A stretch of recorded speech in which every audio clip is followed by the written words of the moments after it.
What if I told you that you could design and live the life that you want on your own terms? Would you do it? Would you take a leap into the unknown? Or would you settle for a life of limits, a life of safety but lacking true meaning? Zeph and Moses Blacksburg here, and I'm on a journey to help you ignite your inner passions, let go of your fears, and get more out of life. Will you join me and make this year your year of purpose? Welcome to the Year of Purpose podcast.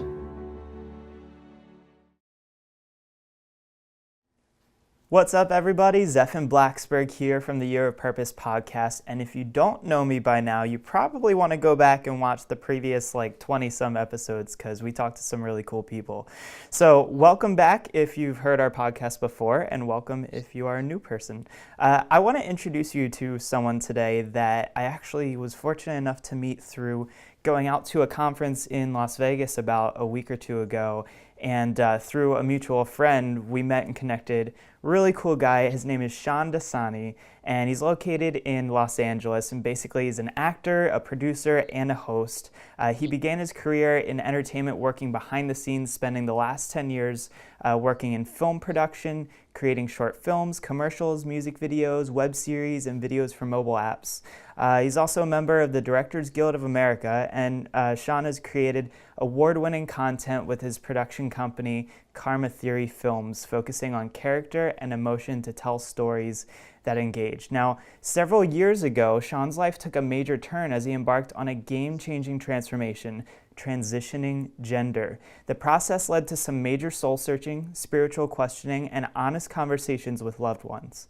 Since transitioning, Shaan has become more active in seeking on-camera and on-stage roles. He is currently creating an adventure reality docu-series called Born to Transform, a show where he takes the idea of learning something new and turns it into an ambitious 24-hour challenge. Now, Shaan, I watched your trailer for this, and one of the funniest things that kind of popped out to me is you were in front of this venue for a concert, and you're like, I'm going to learn how to play an instrument, and in 24 hours, I'm playing it at this place. Only problem is, I've never played this instrument before. So that's pretty cool. I'm really excited to see what happens with Born to Transform and where this goes. But how about, let's just talk about where that idea came from. Sure. First of all, Zephyr, thank you. That was such a cool intro. I appreciate that. It's good to be here today and talk to you. Born to Transform. I don't know where it came from. Sometimes these things manifest from these other world sources, from the higher powers.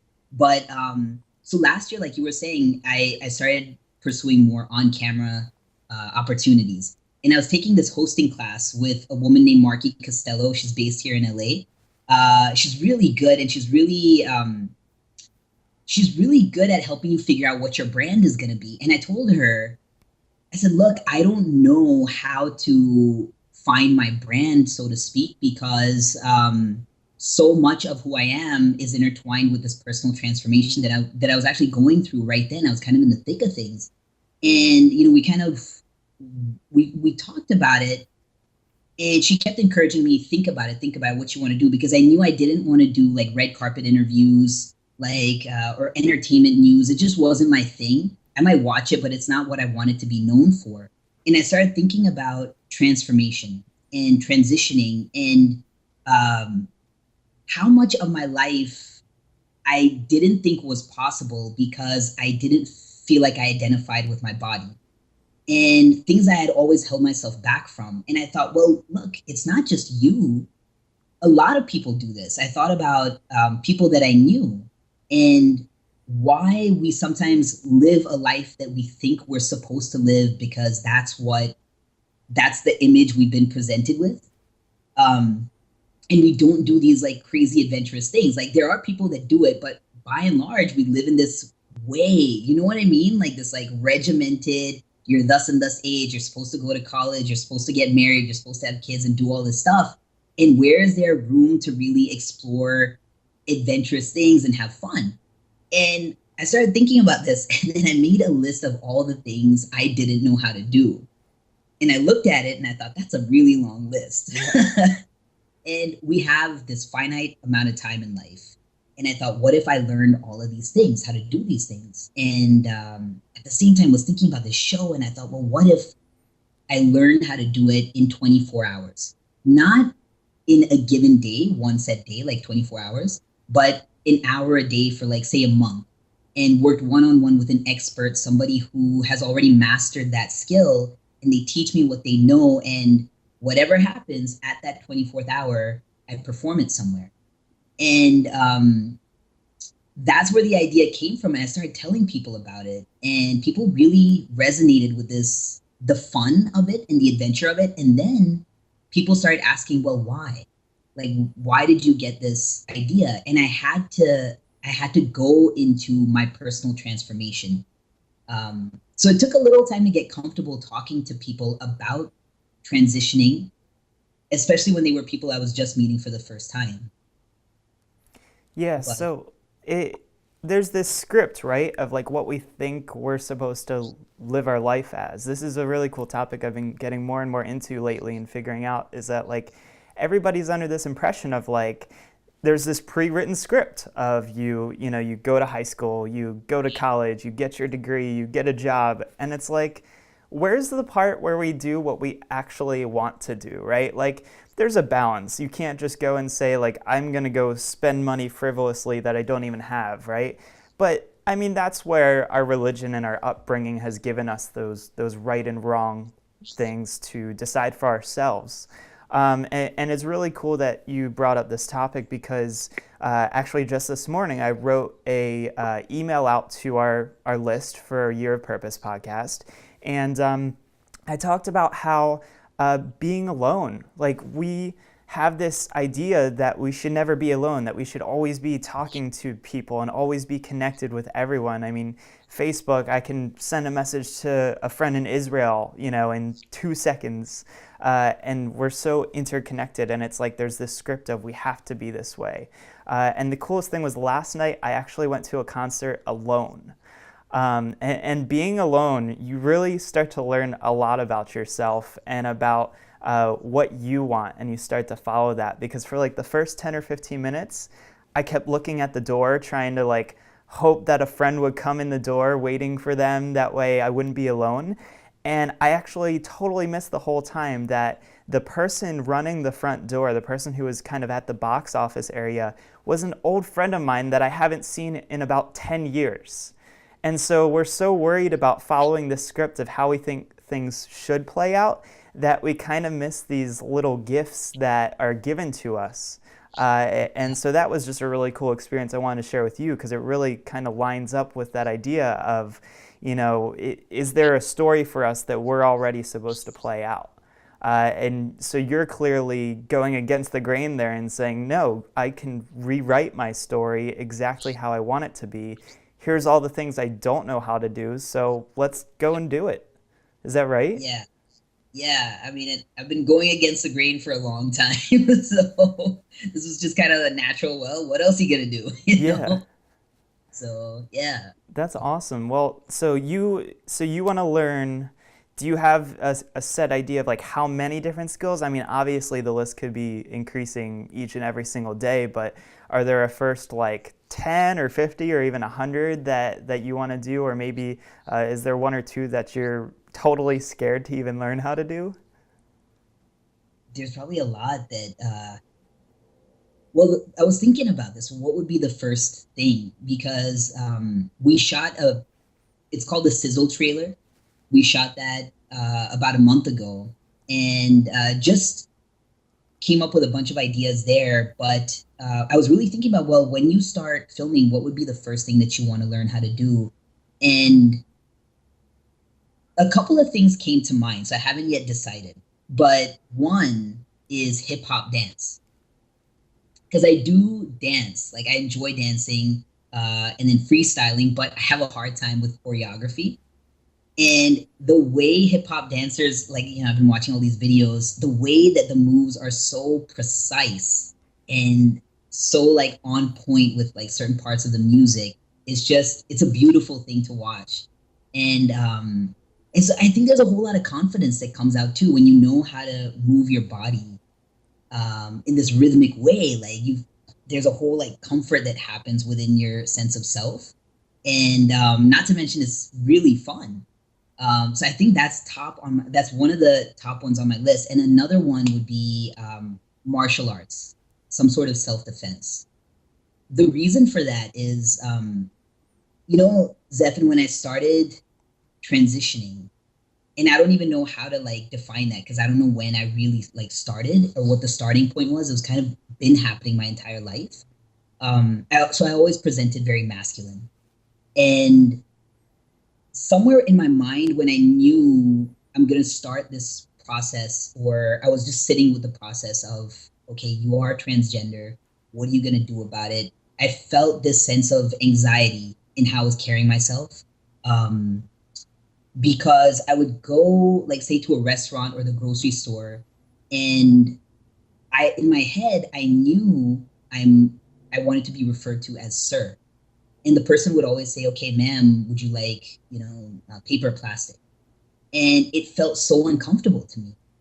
And I started kind of walking in the world and moving in the world with this, oh no, what are people going to think, and who's going to say what to me today, and just kind of like carrying this heaviness in not feeling comfortable. And I had a good friend at the time. I made a good friend at the time who ended up being a guy that I would work out with. Now he was actually a bodybuilder, and he was Mr. Australia a few years Wow. ago. So he was huge. And randomly, I ran into this guy at the coffee machine one day, and it's like this big, bulging, 220-pound, muscular guy. And I'm just kind of like, hey, man, you look like you work out. Just kind of Just a joke. little bit. Yeah. So we started talking, and he said that he trains people in boxing. And I said, man, I really want to learn. So I hadn't yet started coming out to people as identifying male. Like I would tell people that I was close to. But here was this, is an Australian big bodybuilder, and I was going to start training with him. And I thought, I don't know, we'll see what happens. And we started training the first few sessions, and he, just in his own way, in his own like charisma, he would just say, all right, sweetie, I need you to like duck a little. And, he would call me sweetie all the time. And I'm like, man, I'm so not a sweetie. And like, third or fourth workout, I was like, look, I got to tell you something. Can you not call me sweetie? He was like, all right, what do you want me to call you? I'm like, well, what would you call the men that you work out with? And he said, well, I guess I'd say mate. And I said, okay, call me mate. And he was like, all right, mate, you got it. And he was just so on board and on cool. And through the process of just like working out with him, we had some great conversations about what it was to be a man and what masculinity was. And so he was kind of like the person that I would talk to when things came up as far as like guy stuff. Yeah. And I'm like, something's happening. So like a few months later, something was happening. I was like, it's really bizarre. I'm walking on the sidewalk, like just walking with another friend, and another guy is coming from the opposite direction, and they will like bump my shoulder, Okay. like just shoulder, when clearly there's room for us to walk around each other. And for some reason, it's not like in my mind it occurred to move. And it felt like a very deliberate thing in that person's mind to like bump my shoulder. And I'm like, what is this? So I asked him, like, what is that? He's like, well, they're challenging you. It's What? like a respect thing, but it's also I'm going to test you and see what you're made of thing. And I'm like, I have never experienced this before, but it started to get me to think, like, if you were ever in a situation where someone did want to be aggressive towards you, I'm not an aggressive person. Like, I'm just not. But I would want to hold my own. You know what I mean? I would want to know how to defend myself and take care of myself. And I would think most people want to be able to take care of themselves in that way, like against any kind of like bully. You know what I Yeah. mean? And so all the training that we did as far as boxing, like that kind of just that made me feel more empowered. Just as I was coming into my sense of being who I was, it doesn't matter like male, female, man, woman, like just owning who you are and being able to stand up for yourself. So martial arts, coming back to your question, like that's a long answer, but martial arts was kind of a big thing for me. Like if I ever wanted to handle myself or had to defend myself, I wanted to make sure I knew how to do that. So I think those are my top two. So, I mean, dancing and martial arts, like that really requires being comfortable in your own skin, right? And like learning, where your body is in space. learning how your body works and functions, teaching your muscle memory new things and movements. So it's really cool that you're taking yourself kind of out of your comfort zone to build a new comfort zone, so to speak, in learning those things. Um, I have so many questions here right now that I want to ask, Yeah, but I guess let's just talk about like being comfortable, because I feel like that's a pretty big thing. What is it like to grow up and be a certain way that you feel uncomfortable with, and then to have to go and tell your family and your loved ones? I mean, you had a great example there of your bodybuilder friend. How do you, because this could apply to numerous scenarios. Um, for example, I had to tell my very Jewish mother that I was going to quit my job and start a business. And as you might know, that could cause a lot of freaking out. So, how do you go about approaching both these people and these conversations, and trying to come into your own skin, whether that's in your case an example, genders, my case an example, changing jobs or starting a business. How can we learn to be more comfortable? What sort of skills or things could we take advantage of?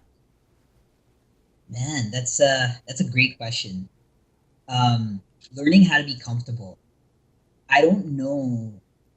I don't know that it can be that it's something to teach, but I can just speak from like my process. Yeah. Uh, so from the time I was 3 years old, that was about the time that I started to understand there's a thing called boys and there's a thing called girls. And I just thought I'm a boy. And I just thought that.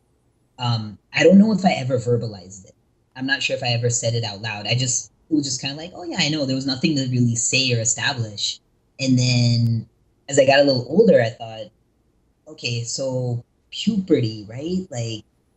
Like I'm sure my body will change and I'll be just like my cousin. My cousin, I had like two like role models like when I was a kid. So my male cousin who was just 3 years older, and then my older sister. And so I thought, oh, I'll just be like him. I'll hit that age and everything will just fall into place. I'll be fine. And I think 12 years old, 13 years old, that's not what happened at all. And I was scared. I was really, really scared. And my body started to feminize. And my family is Indian, South Asian, and certain things happen in our culture. Like they say arranged marriage, but the way that my family does it, it's not like you're meeting your future spouse the day of your wedding. It's not like that at all. But like they put this search out there for you that, oh, you're of age, and we're gonna put the word out there into like the South Asian like world, and we'll find a husband for you. Like it's this crazy network. Is there like a I don't know, website like JDate where they just go in and say, "Hey, here's a picture. Who wants it?"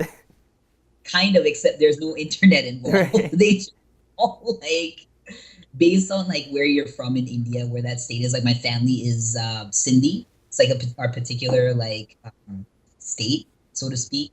Um, and so they would put the word out there like to all the Sindhis, like, hey, we've got this child who's of age and we're looking for a husband and da da da.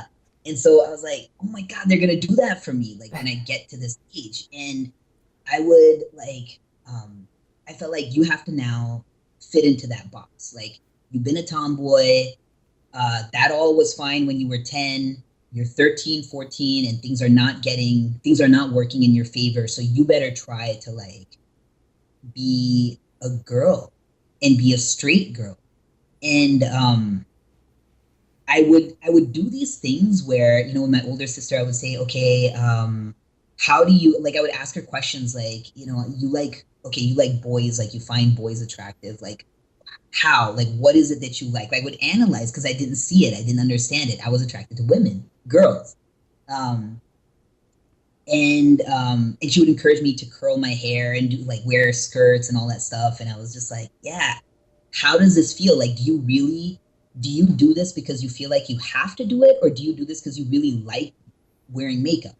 Why are you doing this? And she was like, no, I like wearing makeup. And I was like, oh my God, like I just really hated all of that stuff. And I hate wearing makeup too if it makes you feel better. yeah, we're on the same page.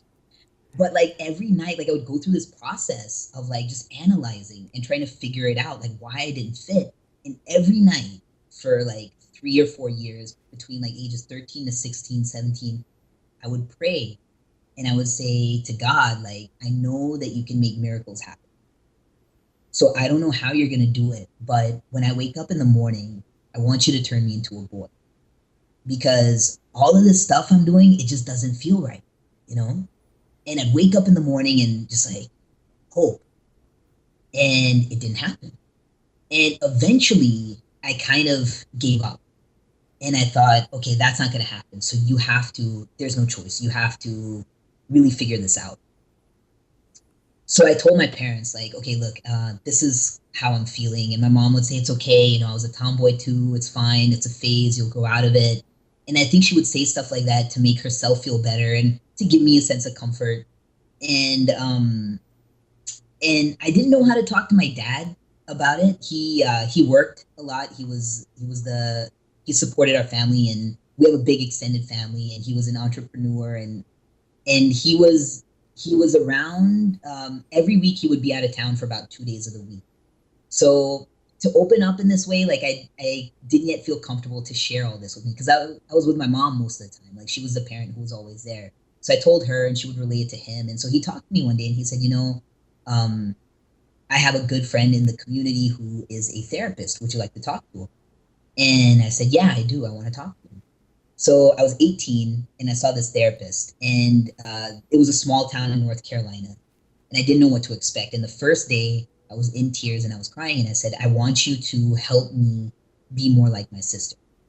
And I don't care what it takes, but you have to do this, because at some point, my family's gonna try and arrange my marriage. I'm gonna have to marry a guy. So I don't know how to do that. And he looked at me with the most like gentle eyes, and he said, and he actually had tears in his eyes. I still remember. He said, I'm happy to work with you, but I want you to be open to the fact that that might not happen. Like at the end of all the therapy, you might not be how you think you're supposed to be, and that's okay. And I was so scared, Zeph, and I was like, no, I can't do that. Like we have to figure this out. So I had about 2 sessions with him, 2 to 3 sessions. And I think on the second or third one, he brought a Time magazine with him, and he put it in this brown paper bag as if he was, giving me a dirty magazine or something. He gave it to me. He's like, I want you to read this. And it was the issue of Time. I want to go back and find out what issue that was, but it was one of the first issues where they talked about how our, it was more focused on sexuality at that time, because I didn't understand what transgender was at that point, but it was more about how our preferences could be coded into our DNA. And I was like, oh my God, like, don't give me this. Like, I'm trying to be like a straight edged person right now. It's like, I don't know what to do with this. And I saw him 3 times. And at the time I was transferring colleges. So I was moving away. So I just didn't get a chance to work with him anymore. But he recommended a different therapist to me in the town that I was going to be in college. And that therapist was, he was kind of like, okay, all right, you want to be straight, and I get that. Okay, so I'm gonna help you. I'm gonna help you with that. And he would, I'd come into these sessions with him, and he was really asking me these questions about trying to fit into this box. That every time I talked to him, I'm like, yeah, I don't.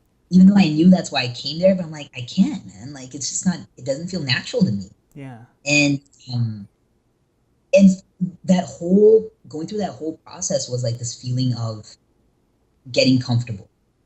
So I was a sophomore in college when all this was going down. By senior year, I had not yet come out to anybody. Um, and I had a friend who came up to me at a party, and he put his hand on my shoulder, and he goes, you know, we know. And I was like, what? What do you know? And he was like, come on, we know.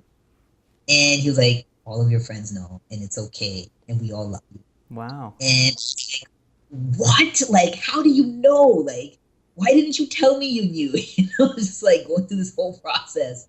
And um and yeah, I think that was like the most beautiful thing, because though I was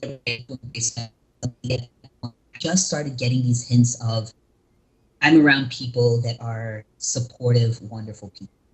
And when I'm ready, they will still be wonderful, supportive people. And that's so much a part of the process of getting comfortable with who you are. That was for me. Like, I don't think if I had people that were constantly knocking me down or pushing at me in this way, I don't think I could have stayed in that space and become comfortable with who I am. That's really great. So the fact that your friends were able to accept it even before, you had made it clear to them. I mean, I'd imagine that probably really helps you in the process to understand who you are, because that's probably a big fear, right? Like having people accept you, isn't it? Yeah, absolutely. And it's kind of crazy because when you say it, part of me is like, why do we care so much about what other people think? I mean, you have your life, I have my life. You have a right to live yours, I have a right to live mine. But this feeling of wanting to be loved and wanting to be accepted, it's like ingrained in us. It's like it's a human need at the end of the day. So Yeah. it's not a bad. Um, it's just important to surround ourselves with people that will give us that feeling of comfort, so that we can ultimately find ourselves. I think that's why we're here. You know. That's awesome. So there's a relatively long process when you decide to do this, right? There's hormone therapy among other things that you have to do, right? Yeah. So, yeah, go ahead. So I'm in North Carolina, Uh-huh. and I was born and raised in North Carolina, but I'm actually based in California, which makes it easier.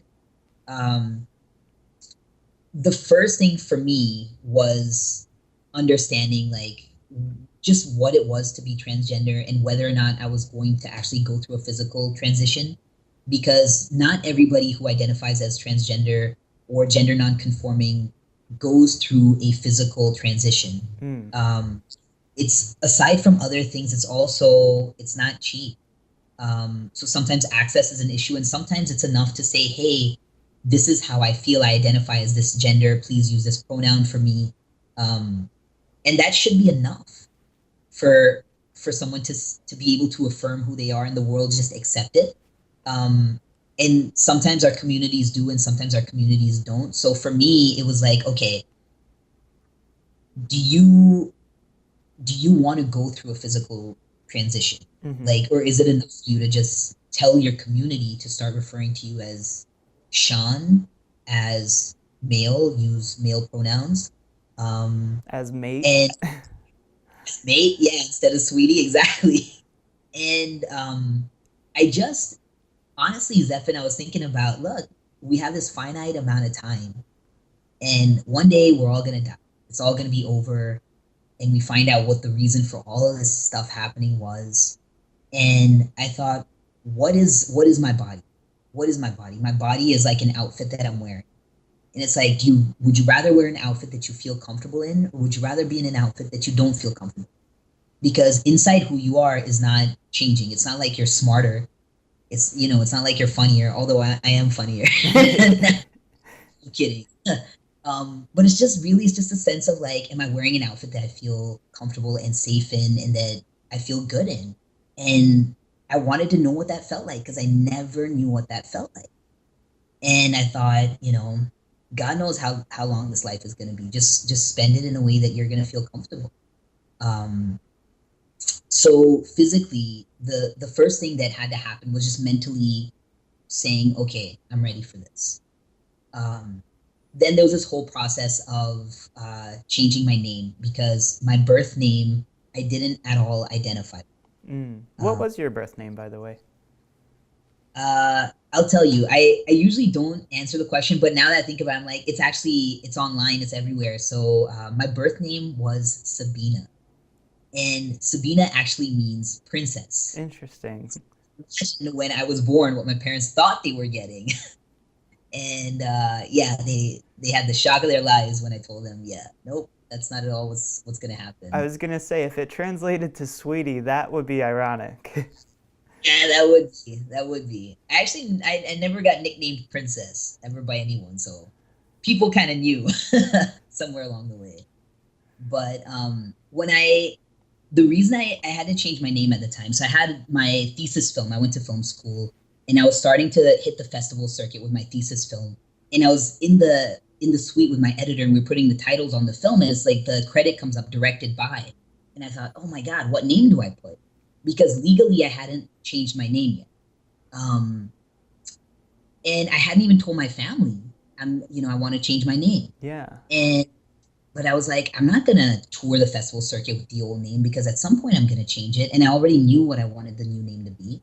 So I just told the editor, I want you to put my new name, Shaan Dasani. That's And I awesome. told her, and I talked to her like so much through this process. You know what I mean? Because like you're going through this, putting your art out there, and you're creating this vision. It opens you up in other ways too. Yeah. So we started hitting the festival circuit with the new name, and I sent a letter to my family, an email, to like my huge like extended family that, oh, these are the updates happening with the movie, da da da, we're going to this festival, blah blah blah. And by the way, I am changing my name because dot dot dot. Everyone in Hollywood changes their name. Like, yeah. But some family members kind of knew what was up, So for me, the first process was changing my name unofficially, and then months later, I went through the legal process here in California. You can do your name and gender marker change legally at the same time, but I wasn't yet ready to do the gender marker change because I didn't know what would be involved. Went to the courthouse, filed the paperwork, changed the name, and then started researching doctors. People have different processes. Some people choose to go through hormone therapy first. Yeah. Versus surgery. Some people do surgery first, and some people might do just one or the other. So there was still a lot of figuring out in terms of what was right for me. But whichever order people do it in, hormone therapy, if people decide to do it, is necessary for the rest of your life. So that's not I'm not big into Western medicines or anything. Yeah. Like I don't even like Tylenol. You know what I mean? It's like I'd rather just wait it out or drink a lot of water or anything else. But this would mean for me taking testosterone injections for the rest of my life. And I had to kind of, even sit with that. Like, what's your comfort level with that? Is that something that you want to commit to? And I thought, well, ultimately, if I want to be the person I am, like, it's not always going to be, you're not always going to get everything in this, everything's always like good favor. Like, you know what I mean? Like, it's not always going to be work out in this rosy way. So it's like, there's going to be some like, some things to deal with, some things to manage. And I thought, yeah, I'm up for that. That's fine. I'll handle that. It's going to empower me to be more in control of my health, and more mindful of what other effects that might have on my body. So nothing is proven. Like all the research I did, there's nothing proven that how testosterone would affect someone who's transitioning from female to male. There are rumors of things like how it can affect your internal organs. But I guess scientifically they haven't proven anything yet, but just kind of being mindful of what some of the effects might be. I thought everything else that you're doing in your life, you have to make sure supports that. So I was never like big in drinking at all. But I cut out alcohol completely. I don't smoke, and everything in terms of diet became more holistic. Just more greens, more vegetables. I'm vegetarian anyway, but just making sure I'm not eating junk, because it's really easy to do that too. Reach for like junky foods when you're vegetarian because it's so easy to do.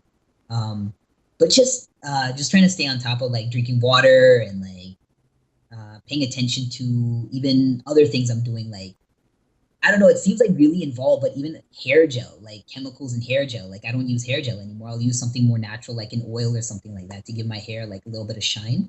You know what I mean? So it's a whole new lifestyle. Yeah, it's a whole new lifestyle. So I just wanted to take care of myself and be around for the long haul as much as possible. A huge lesson in, once you figure out what you are comfortable with or where you are going to be comfortable, that chasing it pretty much at all costs is really what you should do, because this is the rest of your life that we're talking about here. Not just I'm going to feel terrible for a week. I mean, why should you feel uncomfortable the rest of your life when you have the choice to follow, what your body is naturally telling you to feel? Absolutely, absolutely. So you brought up water there, which I have to ask you now because I know we were chatting about this before we jumped on the call for this, but you told me about an interesting drink that you are trying. So I think this would be a cool way to round out the episode here. So we jumped on the call, we started chatting, and you're like, "Hey, I just tried this new drink with it's dandelions, is that right?" Ryan. So tell me, because I know that you take a holistic approach on things, and especially with your nutrition, maybe some people listening in might want to try this because, I told you I just had my coffee and it was probably my third one for this week. And you had a much more interesting and potentially better solution for it. So what was that? Oh man, I'm gonna sound like a crazy hippie Californian right now, but like I kind of embrace that part of my personality too, because I kind of am. But this is just like um a friend of mine told me about this. So she's an Ayurvedic practitioner. So she was recommending for me and certain things happening with my body right now to have this a dandelion drink. So you go to the grocery store, you can get it at the grocery store. It's like a big bunch, like kind of like kale, but it's not as hard. Like you know how kale is like a really hard leaf, it's not as hard. But it comes in like this big bunch, and I took half of the bunch, put it in the blender, put in some water, blended it, and that's it. And you can, I think, with half a bunch, like again, Zeph, I'm new at this, so like don't necessarily go by my my quote unquote expertise, but like I took half the bunch, put it in water, blended it, and then that made about 2 days worth of the green juice. Just drink it straight like that. And I had it right before the interview. I thought, oh, it might be nice to have a little bit of a glow during this podcast. I don't know if it's happening or not, but I feel good. I feel energetically really good. That's really cool. So I'm all about trying new and weird stuff, whether it's food or experiences. I don't know if I had told you, but I tried a float tank. It's an isolation chamber, soundproof and lightproof. Has 1,000 pounds of Epsom salt in it and water that's only about 6 or 7 inches deep. And you float in it for about hour, 2 hours.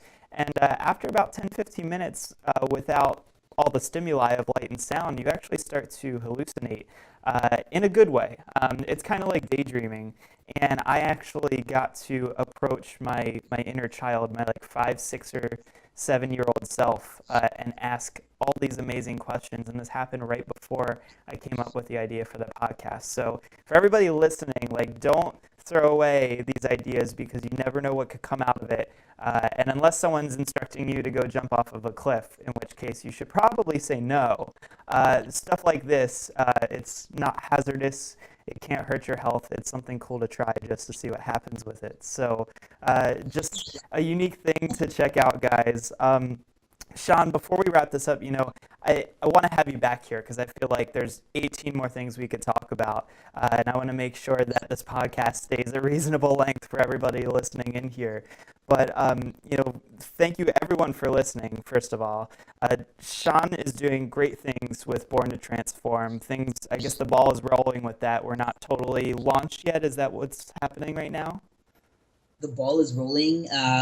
Like I said, I just shot a sizzle trailer about a month ago, and we are starting to pitch. We are looking for production companies and also the right home for the project, and want to make sure we have the right distribution outlet for it.